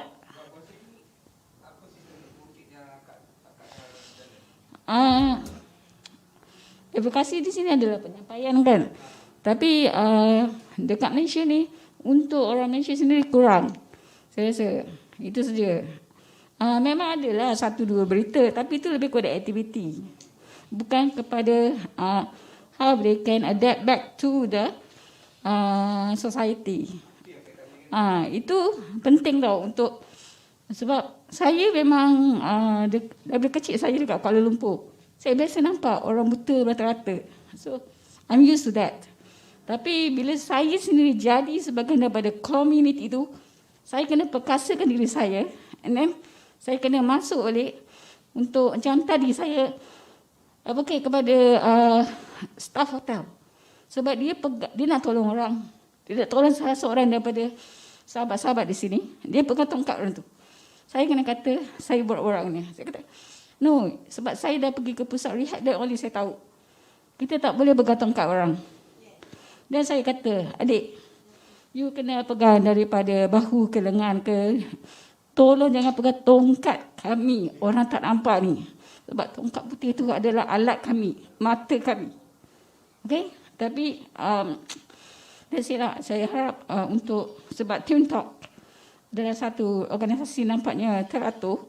Dan saya nak kata, maybe you boleh buat, memikirkanlah apa advokasi sepatutnya ke, how to ni, sebab untuk masyarakat, community, OKU, penglihatan di Malaysia dan juga untuk orang, buat masyarakat yang lain supaya diorang pun ada maklumat tu. Terima kasih. Terima kasih. Cadangan yang bagus sebenarnya. Baik, betul sebenarnya tak ada kadang ialah benda-benda macam tu kadang tak ada apa benda-benda yang disebutkan tadi, semua dah disebutkan, tak ada pada di Malaysia ini. Jadi tengoklah kan, mungkin kami Team Talk Malaysia dalam usaha untuk membantu golongan-golongan yang sebegini. Dalam usaha kalau kata ada kes, kita akan cuba sendiri untuk menghadapi apa orang kata keluarga tersebut, mengenali mereka apa semua. Dan sebenarnya di tangan Team Talk Malaysia dah ada beberapa kes yang kita selesaikan sebenarnya. Terutamanya orang kata apa, yang berada di sebelah kanan saya ni. Orang Team Talk Malaysia ni turun apa di kalangan-kalangan apa apa orang di sini turun pergi ke rumah mereka, pergi ke rumahnya, urusannya apa dan sebagainya, cuba turunlah yakinkan, bantu.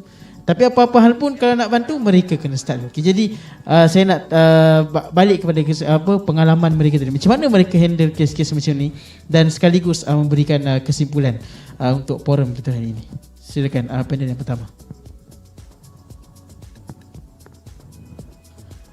Okey. Saya sebenarnya kita nak bagi tepukan gemuruh lah dekat Kak Aniza sebab saya sangat terharu. Dia sangat-sangat cekal orangnya. Berapa tahun dah tak nampak?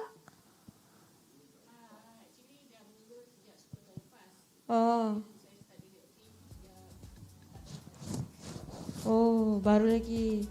Okey, saya nak cakap dengan semua penonton dan juga pendengar di semua live dan yang ada dekat dalam dewan ni. Jadi adopt blind bukannya mudah. Sebab mereka dah nampak dunia lebih awal daripada kita. Kita ni kalau yang tak nampak ni daripada kecil dah orang kata tak nampak apa-apa kan, dah sebati dah. Diorang ni sebenarnya menghadapi masalah satu tekanan mula-mula. Bila kita tak nampak ni, bila kita tak nampak, kita hilang mata ni. Bila dah nampak kan, tiba-tiba tak nampak, emosi sangat-sangat terganggu. Betul tak? Emosi terganggu. Betul Faris? Betul? Emosi sangat terganggu. Mereka akan murung, mesti akan rasa macam, kenapa dulu aku nampak tapi sekarang aku tak nampak. So anda perlu mencari advice, kena cari orang macam kami, untuk bantu dari segi emosi. Kita akan bagi semangat. Okay, kita akan ajar kalau perlu. Okay, saya sendiri pernah handle kes satu pakcik ni. Dalam dia tak nampak umur dalam berapa tahun 20-an, tapi dia dah tak keluar rumah. So dia duduk je kat dalam rumah dia, family buat semua. Dia tak tahu apa-apa. So bila satu hari saya pergi, dah kebetulan kan, customer, kita pergi urut kat situ. Saya pun jumpa pakcik tu. Pakcik kerja apa? Kerja urut, dia kata. Pandai ke ngut? Entahlah, orang suruh kata, kita kata je lah, kata dia. Waktu tu saya sangat sedih sebab dia adopt blind satu. Lagi satu, dalam rumah pun dia gagal. So dia terjun tangga tau. Dia jumpa tangga, dia jalan-jalan, pak jatuh. Dia terjun tangga. So saya ambil pendekatan untuk saya turun Shah Alam seminggu sekali nak pergi rumah dia untuk ajar dia mobility. So kepada siapa-siapa yang nak minta bantuan saya, boleh terus kontak saya. Boleh terus kontak saya untuk kita ajar mobility. Mungkin satu hari TTM boleh buat kursus untuk mobility. Korang doakanlah kan. Okay, lagi okay. Pengalaman handle case aduh. Pertama sekali kami advise orang yang datang minta bantuan dengan kami. Okay, apa yang anda perlu buat, anda perlu yakin dengan diri anda. Kalau tak ada keyakinan, memang tak boleh buat apa. Ini adopt blind pun sakit. Orang yang blind dari kecil tak dapat keluar pun sakit. Maksudnya tak dapat hak mereka pun sakit. So apa yang anda perlu buat, anda kena yakin dengan diri anda. Anda nak buat ini, mesti kena ada dalam, saya boleh, mesti ada dalam diri. Tapi kalau katalah orang kata tak boleh lah, aku gini, lepas tu itu satu. Lagi satu, bila kita bagi advice mesti ada. Tapi kalau ayat-ayat ni tak boleh ada. ayat-ayat ni tak boleh ada dalam diri kita. So kita kena yakin Allah sentiasa ada untuk bantu kita. So kami akan confess dengan orang yang minta bantuan. Yang kedua, kita ajar dia cara slow talk dengan mak ayah. Okey, yang ketiga, kita akan advise mak ayah dalam menjaga selepas 18 tahun. Ini untuk nanti saya akan kupas pula untuk adopt blind. Okey, seterusnya kita akan, kalau cara lembut semua tak jalan, kita terpaksa orang kata bawa anggota lah, bawa anggota untuk bantu kita, takut jadi apa-apa kan. Okey, lepas dia dapat kebebasan, TTM takkan biarkan dia seorangan lepak sana sini, tak ada. Kami akan pantau dia 24 jam melalui online. Betul? Okey, kami akan pantau dia 24 jam. Once kau nak tidur sekalipun, sebelum tidur tu kena tahu, okey aku dah nak tidur. Okey, kau keluar pergi mana? Sampai kalau kita dapat tahu dia buat hal kat luar, kita buat apa? Hantar balik kampung. Itu untuk itu peraturan kami lah, perjanjian kami dengan mak ayah. Okey, orang yang tak secara langsung pula, kami akan bagi advice pada orang tu sendiri.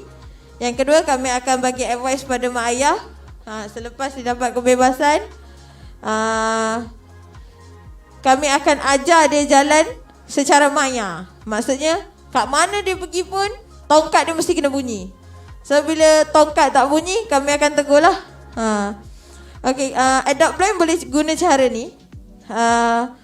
Boleh daftar team talk untuk kami bantu. So kat mana kakak dan abang ada pun, kami akan bantu. Bunyikan tongkat, kami akan ajarkan cara memegang tongkat dengan betul, cara guna, dan macam mana kita nak handle orang-orang yang suka sangat pegang tongkat kita ni. Okey, saya memang tak boleh. Memang banyak sebenarnya orang celik yang masih tak faham.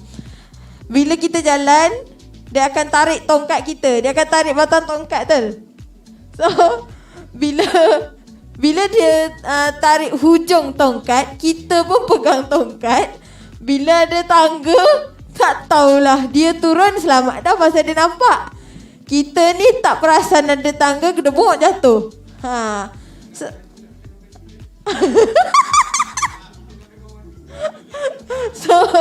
So anda kena bagi tahulah dengan orang tu macam contoh, dia kata, saya pegang tongkat cakap dengan dia, minta maaf bang, apa tu jangan pegang tongkat, saya nak jalan, saya perlukan tongkat untuk rasa. Kalau dia berkeras juga, tak apa saya pegang, saya pernah hadap dia ni. Dia kata, tak apa, saya pegang je. Apa yang saya buat? Saya tarik slow-slow tongkat tu ke belakang. Bang, saya nak pakai tongkat. Kan saya jatuh sekali dengan tongkat, saya cakap dengan dia. Okey, lepas tu dia pun lepas. Sebab dia dah nampak saya tarik tongkat tu ke belakang. So bila kita tarik hujung tongkat tu kan, tongkat tu ke atas kan. So dia pun lepas. So kena confuse lah. Lagi satu, masalah tandas. Masalah tandas ni pun jadi hal juga ni. Kalau pergi mana-mana pun pernah juga berlaku je. Dia akan petikan, awak tak nampak, boleh ke basuh sendiri? Masalah betul. Masalah betul. So kita kena bagi tahu selatok kan dia lah, cakap dengan dia, boleh kak, benda biasa, buat daripada kecil. Tapi apa-apa pun yang saya nak tekankan, apa kita nak buat sekalipun, jangan mula daripada luar. Mula daripada rumah sendiri. Bangun dekat rumah sendiri tu, pergi ambil air sendiri, pergi masak nasi sendiri. Kalau benda-benda yang kat dalam rumah tak boleh buat, saya cakap terus terang, kat luar lagi susah. Betul panel lain? Yes.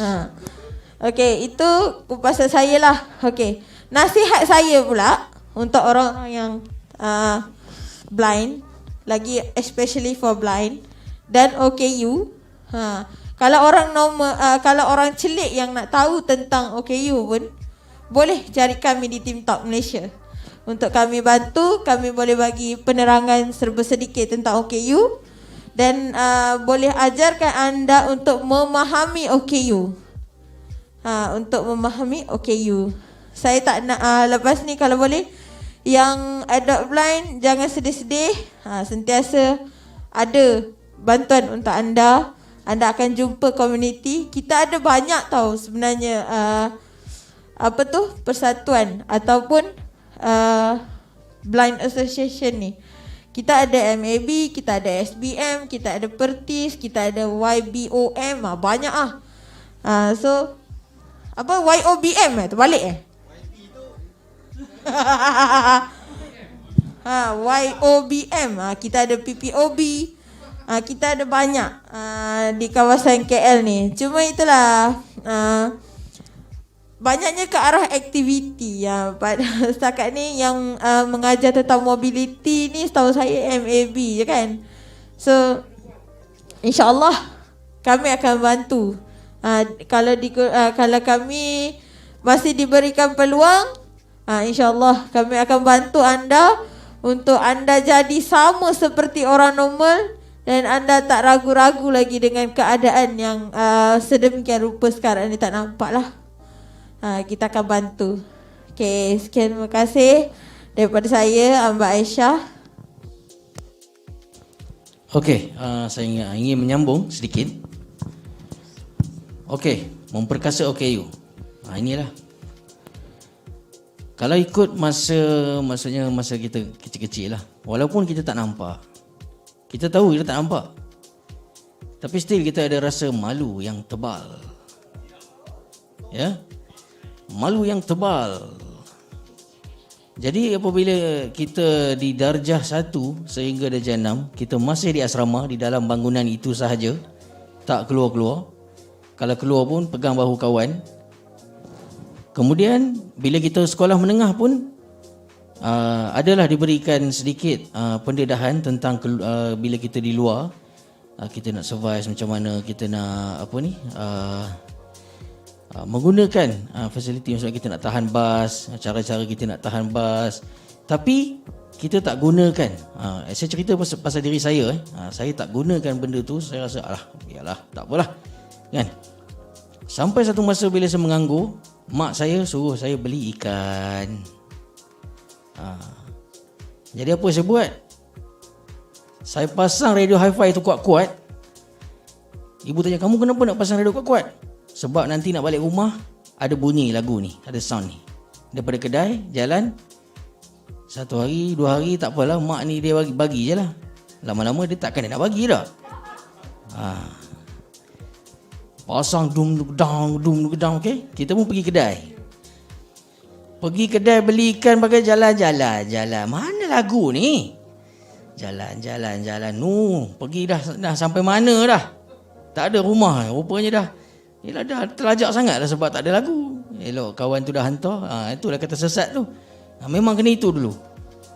Lepas tu balik rumah tanya ibu, kenapa ibu tutup radio tu? Senanglah orang nak tahu rumah. Tak payah, kamu takkan selama-lamanya kamu nak ada lagu baru rumah kamu. Kena orang lain pun pasang benda yang sama, kamu turun situ. Tak kena ya. Jadi itulah memperkasa. Jadi saya cuba supaya biar tak ada lagu pun sampai rumah. Tapi susah sebab kita dah pemalu, dah tebal sangat. Jadi pergi turun rumah orang lain. Tu kadang-kadang nak turun rumah, turun parit. Kan rumah bukit. Kan. Rumah kedua. Jadi kita sentiasa belajar. Jadi saya rasa tak boleh lah aku ni, tak boleh kalau belajar kat sini. Memang daripada segi fasiliti dalam rumah kita pas, boleh. Untuk masak nasi. Masak nasi ni pun ada gagal dia, ada gagahnya juga. Gagalnya apa? Ialah memula masak nasi kan. Angah, kamu masak nasi hari ni, ramai orang datang rumah makan. Okey, kita masak. Dengan kita bubuh beras, kita bubuh agak bagus juga caranya bubuh. Bubuh agak nak dekat penuh periuk. Lepas tu isi air, isi. Sebab kita bajet berapa orang nak makan. Jadi kita ikut mulut. Mungkin kita kiraan kalau satu apa ni? Kalau satu cawan tak cukup ni, tak kenyang dia orang. Isilah banyak-banyak cawan. Lepas tu bubuh air. Okay, angkat berat sebab tu. Beratnya, ya Allah. Kan? Lepas tu letak dekat periuk nasi tu on, perpap. Oh, ini kalau datang ramai makan seronok ni. Kan? Jadi bila dah masak nasi, mak aku pun cakap, masak nasi dah? Masak dah. Okey. Buka. Astaghfirullahalazim. Hai. Menjerit dia. Itulah kata. Sementara kita nak biasakan dengan benda ni, macam-macam kita kena tempuh. Inilah kegagalan. Orang kata mula-mula kita nak belajar, memang kita kena sesat ataupun salah dahulu. Sementara kita nak berjaya. Jadi saya suka sarankan kita jangan berhenti bila kita dah masak nasi sampai penuh-penuh macam tu, tak nak masak dah. Tak mau masak, nanti penuh lagi, nanti kan. Jadi kalau benda tu kita tak buat, memang kita tak boleh nak perkasa, kita tak boleh nak bentukkan karakter kita yang kita nak tu. Jadi kepada yang menonton, kalau masih menonton lah, harap-harap masih menonton dan mendengar, jadinya saya lebih sukalah macam kita daripada segi belajar masak nasi apa semua tu. Kemudian timbullah masa bila kita kursus, barulah saya punya malu yang tebal tadi tu dia agak sedikit nipis. Sebab apa? Kita biasa dibiarkan pergi jeti, naik ferry kat Pulau Pinang tu, pergi beli tiket sendiri, patah balik. Ada markah tu semua tu kalau buat tu. Jadi kalau kita nak markah lebih, kita kena usahalah. Kita kena buka mulut sikit. Dulu nak tanya orang pun susah nak buka mulut.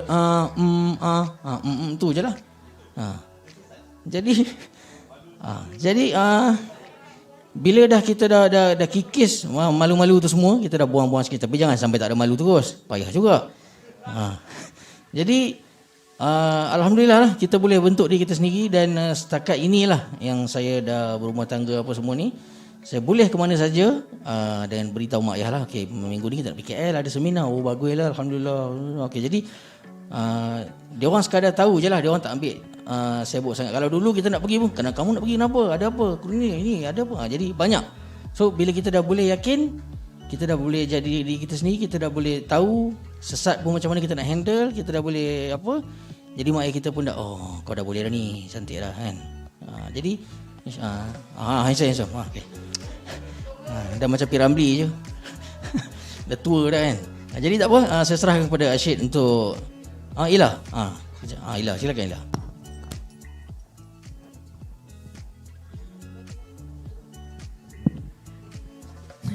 Assalamualaikum. Terakhir saya nak menasihatilah kepada yang tak boleh keluar, keluarga tak bagi keluar, tak yakin. Saya nak cakap yang betul lah, macam panel-panel tadi dah kupas dah. So saya macam semua poin saya diorang dah ambil. Sebab saya tak berapa nak ni sangat sihat sangat hari ni. Adalah masalah-masalah tertentu. So nasihat saya, jangan malu untuk try. Jangan segan untuk try buat benda-benda kat rumah. Keluarga tak bagi tu perkara biasa. Confident level tu kena tinggi. Kena yakin. Yakin dengan diri sendiri dulu. Baru boleh yakin kat luar. Macam saya, salah seorang mangsa. Boleh mangsa? Kalau mak saya sedang menonton, terima kasihlah sebab sudi menonton Facebook. Sebab dia suruh saya buat video, suruh saya buat live terus kat page TTM. Dulu dia KO tau dengan saya. Saya nak buat video apa semua, dia tanya nak buat video untuk apa, macam marah-marah. Tapi sekarang ni siap suruh saya buat video lagi. Macam tu.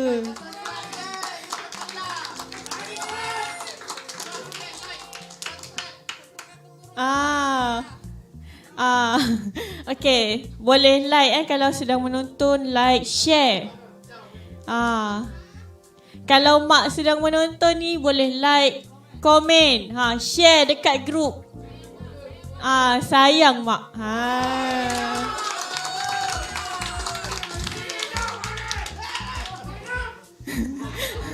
Sebab dia tak pandai nak tengok YouTube. So dia suruh saya buat kat FB. Saya pun tunaikanlah permintaan dia buat kat FB.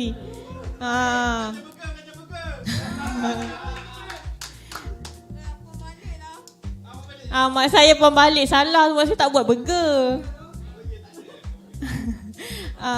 Okay, nasihat confident level tu kena tinggi. Macam saya adalah salah seorang mangsa yang TTM turun selamatkan. Macam dia orang cakap tadi, saya adalah orang pertama. Saya tak akan lupa tarikh 1 hari bulan 11 2021.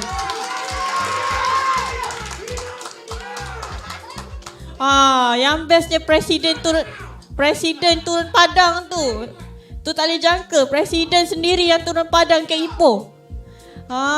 Dia bawa satu geng, satu rombongan. Satu kereta Azhar tu penuh dengan orang.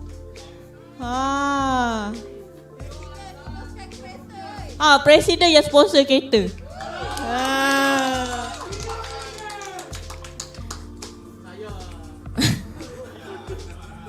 Itu orang lain. Jangan. Dia tengah tengok tu. Dia tengah tengok. Uish. Tak tahulah Cina Bukit ke Cina Gunung ke apa ke. Itulah saja nasihat saya. Confident level tu paling penting. Yakin dengan diri sendiri. Baru ibu bapa boleh yakin dengan awak. Okay, terima kasih. Okey, baik. Betul. Terima kasih. Saya nak mencelah sikit. Saya share pengalaman saya. Saya pun sebenarnya kita istilahkan sebagai bukan masa kedua, tapi sebab diorang tak turun, saya kata tak payah. Saya boleh survive sendiri setakat ni. Dan Alhamdulillah saya dah ni dah dapat keluar sendiri apa semua. Dan sekarang sedang orang kata apa, duduk di berdekatan dengan tempat kerja saya lah, di Seksyen 6 tu, di Shah Alam. Kalau tak dulu saya duduk di Kelang, ulang-alik tiap seminggu sekali mesti saya akan pergi ke Shah Alam, Isyak balik Kelang balik semula. Macam itulah saya. Lepas subuh balik, Zuhur pergi balik semula ke Shah Alam. Saya duduk di Kelang, di kapal Kelang tu. Jadi itulah. Jadi Alhamdulillah saya pelan-pelan cakap dengan mak saya apa semua dengan bantuan TikTok Malaysia. Dan akhirnya saya dapat mak saya pun boleh terima apa semua. Dan dapatlah hidup dalam keadaan hidup sendirilah orang kata. Tapi saya tak pernah melupakan mak ayah saya. Saya ada masa free, saya balik lagi, saya duduk dekat apa semua. Jadi saya nak mencelah itu saja. Terakhir, okay ni. Sayang mak. Sayang mak, sayang abah. Jadi yang terakhir kita persilakan. Last kali, dia mestilah sian dia. Jadi Saudara Mahmud Asyik Abu Bakar, dia mestilah. Tapi tak apa, sebab dia selalu turun last. Semua dia last. Itu masalah tu. Okey, sila.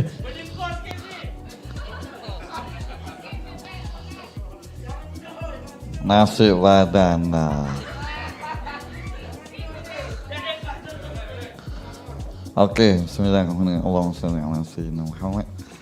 Baik, kesimpulannya adalah wa makarullah wallahu khairul makirin. Kita rancang, Allah pun rancang. Dan sebaik-baik rancang Allah Ta'ala lah. Dan wallahu musta'an, Allah Ta'ala tempat kita bergantung. So bila apa saja kita confident, kita macam segala pengalaman yang diterangkan oleh para panel kita yang budiman, semua itu hasil daripada niat yang murni dan seiring dengan doa, seiring dengan bantuan daripada Allah Ta'ala. Kalau sekir bersangka baik kepada Allah, sebab Allah Ta'ala bagi ini mesti ada hikmah dia. Allah Ta'ala tak akan bagi satu benda yang akan menyusahkan makhluk dia. Allah Ta'ala akan bagi benda yang ada hikmah dia. Walaupun kita nampak macam asal dia nampak, aku tak nampak kan.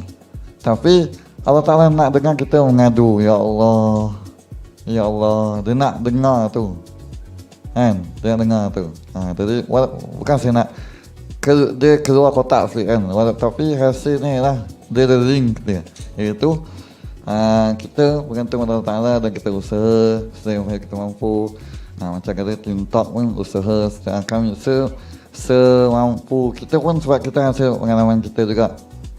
Kita guna macam saya dah jumpa pelbagai komuniti, bukan pelbagai, itu banyak sangat.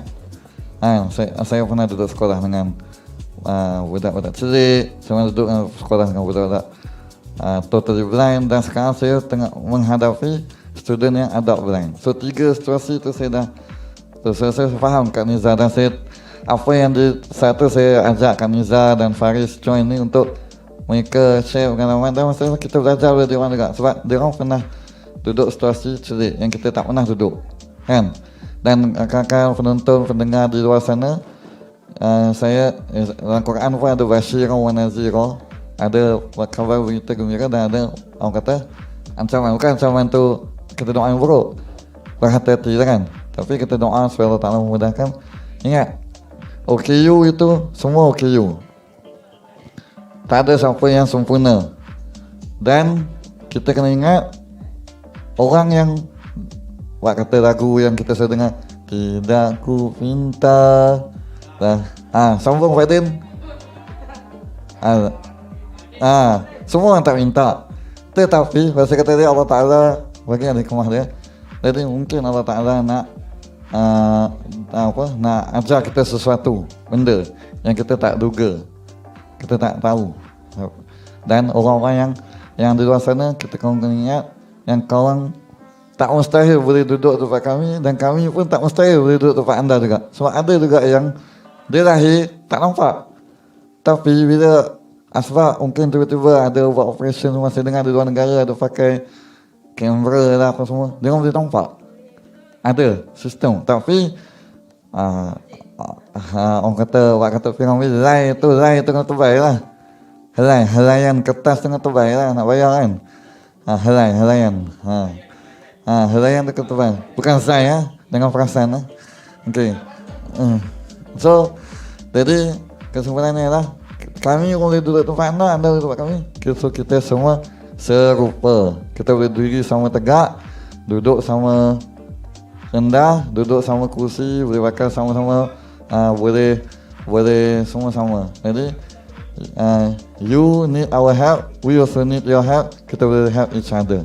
Jadi akhir sekali saya Muhammad Syed Abu Bakar mohon maaf sekiranya terkasar bahasa, dan apa yang baik itu daripada Allah SWT, dan yang buruk pun datang daripada Allah SWT. Dan semoga apa yang yang buruk kita jadikan sempadan, yang baik kita jadikan tauladan, insya-Allah. Wallahu a'lam. Salam kepada moderator. Terima kasih. Terima kasih pada Muhammad Syed Abu Bakar atas jawapan yang diberikan.